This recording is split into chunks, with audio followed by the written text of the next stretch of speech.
Hello everyone, আশা করি তোমরা সকলেই ভালো আছো। আজকের ভিডিওতে আমরা লোয়ার ট্রায়াঙ্গুলার ম্যাট্রিক্সের সামটা কিভাবে বের করে সেটা দেখব।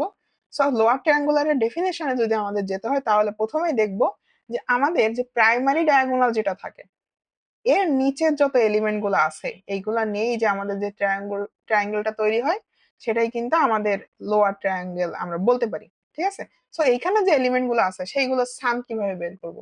সো আমরা ম্যাট্রিক্সের যে কোনো প্রবলেম সলভ করার জন্য কিন্তু প্রত্যেকবার প্যাটার্ন খুঁজতেছিলাম, রাইট? সো কিসের প্যাটার্ন? রো এবং কলাম ইন্ডেক্সের প্যাটার্ন। সো সেম ভাবে এই প্রবলেমটার জন্য যদি আমরা আমাদের রো এবং কলামের প্যাটার্নটা খুঁজতে যাই, আমরা এইখানে ইন্ডেক্সিং গুলো খেয়াল করতে পারি।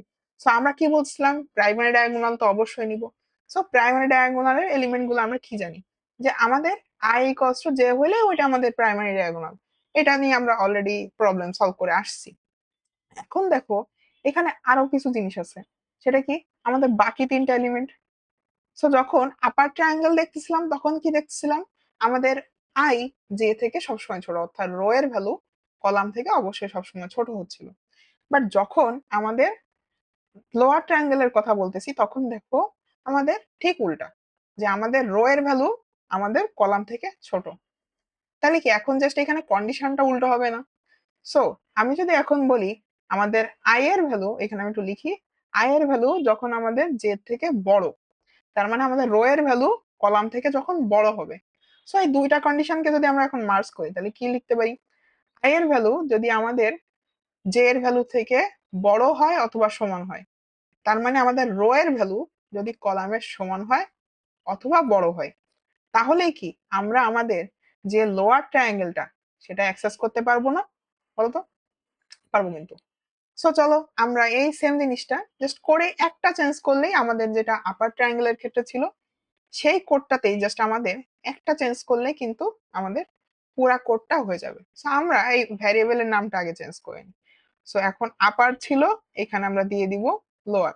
সো আমরা এটা ইনিশিয়ালাইজ করে নিলাম 0। এবার এইখানে দেখো আমাদের সেই কন্ডিশনটা দিতে হচ্ছিল না, যে I is less than or equals to J, এটা ছিল আমাদের আপার ট্রায়াঙ্গেলের ক্ষেত্রে।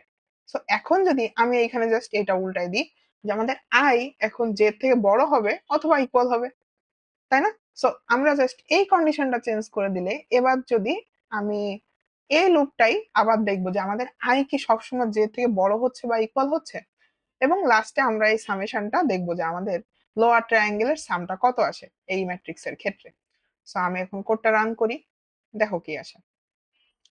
সো আমি এখানে এখন আমাদের আউটপুটটা দেখবো। দেখো আমাদের আই এর ভ্যালু সব সময় হয় ইকুয়াল আসছে না হলে বড় আসছে, তার মানে আমাদের রো এর ভ্যালু অবশ্যই কলাম থেকে বড় অথবা ইকুয়াল আসছে। সো সাম আসছে 40।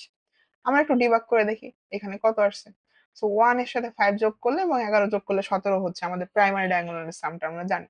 তার সঙ্গে 10 যোগ করলে 27, তার সঙ্গে 9 যোগ করলে 36, তার সঙ্গে 4 যোগ করলে 40।